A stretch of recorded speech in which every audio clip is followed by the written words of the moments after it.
நம்ம பண்ணக்கூடிய ரெசிபி என்னன்னு பார்த்தீங்கன்னா பேக்கரிஸ்ல நம்ம விரும்பி வாங்கக்கூடிய மைதா பிஸ்கெட். இது கலகலா கேக்னு சொல்லுவாங்க. ஸோ இதை வீட்லயே எப்படி செய்யறதுன்னு பார்க்கலாம் வாங்க.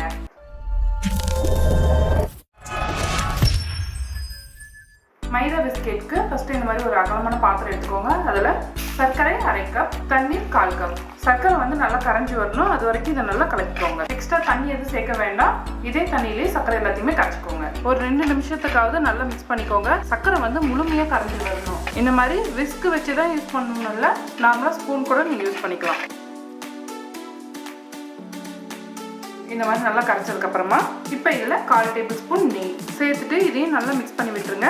நெய் சேர்க்கும் போது தான் நம்ம பேக்கரியில் வாங்குற மாதிரி அதே டேஸ்ட்லேயே இருக்கும். இந்த அளவுக்கு நல்லா கலந்து விட்டதுக்கப்புறமா உப்பு 1/4 tablespoon, baking soda 1 pinch சேர்த்துட்டு ஒரு தடவை நல்லா மிக்ஸ் பண்ணி விட்டுருங்க. இப்போ இதில் மைதா 2 கப் சேர்த்துட்டு கை வச்சு நல்லா மிக்ஸ் பண்ணி விடுங்க. எக்ஸ்ட்ரா தண்ணி எதுவும் சேர்க்க வேண்டாம். இதுவே கரெக்டாக இருக்க மாதிரி தான் இருக்கும். நல்லா மிக்ஸ் பண்ணி விட்டாவே போதும். மாவு வந்து நல்லா சப்பாத்தி மாவு பதத்துக்கு பிசைஞ்சிக்கணும். உங்களுக்கு மாவு பிசையும் போது கரெக்டாக வரலன்னா கொஞ்சமாக இதில் தண்ணி தெளிச்சுக்கோங்க. ஊற்றிட வேண்டாம், கொஞ்சமாக தண்ணி தெளித்து பிசைஞ்சிக்கிட்டிங்கன்னா அதுவே கரெக்டாக வரும். இந்த மாதிரி ஊற்றிட்டு ஒரு 2 நிமிஷத்துக்கு இப்போ இந்த மாவு நல்லா சாஃப்டாக வர மாதிரி பிசைஞ்சிக்கோங்க. நல்லா இந்த அளவுக்கு மாவை 2 நிமிஷத்துக்கு பிசைஞ்சதுக்கப்புறமா பாருங்கள் சாஃப்டாக இருக்கும். அதே சமயத்தில் ரொம்ப தண்ணியாகவும் இல்லாமல் நல்லா கெட்டியாக இருக்கும். இந்த மாதிரி இதை வந்து மூடி வச்சுடுங்க. ஒரு 1 மணி நேரத்துக்கு நல்லா ஊறட்டும். 1 மணி நேரத்துக்கு அப்புறமா மாவு நல்லா சாஃப்டாக ஊறி இருக்கு.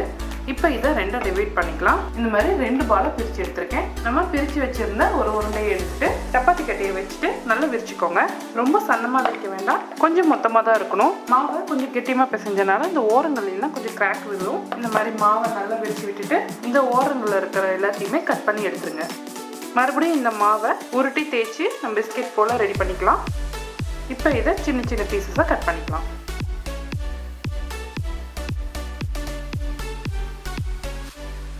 சின்ன சின்ன கியூப்ஸாக கட் பண்ணிக்கோங்க. திக்னஸ் வந்து இந்த சைஸில் இருக்கணும். இது மாதிரி எல்லாமே கட் பண்ணி எடுத்துக்கோங்க. இன்னொரு பாதியும் அதே போலவே தேய்ச்சி அதே போலவே கட் பண்ணி எடுத்துக்கோங்க. நம்ம பசஞ்ச எல்லா மாவையும் இது போல் கட் பண்ணி ரெடி பண்ணி வச்சுக்கோங்க. இப்போ இதை அடுத்து ஒரு பேனில் ஆயில் சேர்த்து நல்லா சூடு பண்ணிக்கோங்க. ஆயில் மிதமான சூட்டில் இருக்கும்போது நம்ம ரெடி பண்ண மாவு எல்லாத்தையுமே உள்ள சேர்த்துருங்க. ஆயிலில் சேர்த்ததுக்கப்புறமா அடுப்பை வந்து மீடியம் ஃப்ளேமுக்கு மாற்றிடுங்க. ரொம்ப ஓவர் ஹீட்டாக இருந்தால் கருகிடும். இப்போ இது நல்லா வெந்து கோல்டன் ப்ரௌன் கலர் வர வரைக்கும் நல்லா பொரிச்சுக்கோங்க. சேர்த்துட்டு உடனே கரண்டி போட வேண்டாம். ஒரு 1 நிமிஷம் கழிச்சு இந்த மாதிரி பரட்டி விடுங்க. அப்போதான் எல்லா சைடும் ஒரு ஈவனாக வேகும். அடுப்பை இன்னமும் நான் லோ ஃப்ளேமில் தான் வச்சுருக்கேன். அப்போதான் உள்ளர வரைக்கும் நல்லா வேகும். அவ்வளோதான், நல்லா பொரிஞ்சிருச்சு. கலர் பாருங்க சூப்பராக வந்திருக்கு. இந்த மாதிரி கலர் வரணும். இது வெந்திருக்குங்கிறதுக்கு இந்த மாதிரி வெடிப்பு வந்திருக்கு பாருங்க. அதுவே இது நல்லா வெந்திருக்குன்னு அர்த்தம். எண்ணெயிலேருந்து எடுத்துட்டு இன்னொரு பவுலுக்கு மாட்டிடுங்க. எண்ணெயிலேருந்து எடுக்கும் போது பார்த்தீங்கன்னா கொஞ்சம் சாஃப்டாக இருக்க மாதிரி தான் இருக்கும்.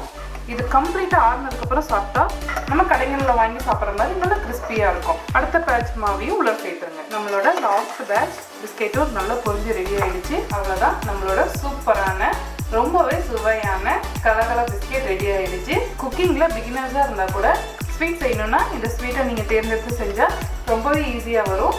நான் சொன்ன சின்ன சின்ன டிப்ஸையும் ஃபாலோ பண்ணிக்கோங்க.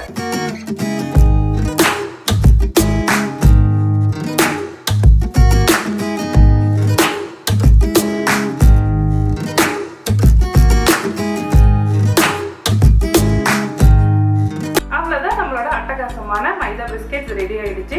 அப்படியே பேக்கரியில் சாப்பிட்ற மாதிரியே இருக்கு. அதே டேஸ்ட். சமையல் பிகினர்ஸாக இருந்தால் கூட இந்த ரெசிபியை சீக்கிரமாக செஞ்சு முடிச்சிடலாம். நான் சொன்ன சின்ன சின்ன டிப்ஸை மட்டும் நீங்கள் ஃபாலோ பண்ணிக்கோங்க. ஸோ கண்டிப்பாக இந்த ரெசிபி வீட்டில் ட்ரை பண்ணி பாருங்க. ஸோ மனமும் சுவையும் சேனலை சப்ஸ்கிரைப் பண்ணாங்க, சப்ஸ்கிரைப் பண்ணிக்கோங்க. பக்கத்தில் இருக்க பெல் ஐக்கானை அழுத்திக்கோங்க. லைக் பண்ணுங்க, ஷேர் பண்ணுங்க. உங்களுக்கு விருப்பமான டிஷ்ஷை என்னோட ஷேர் பண்ணிச்சிங்கன்னா கமெண்ட் பாக்ஸில் கமெண்ட் பண்ணுங்க.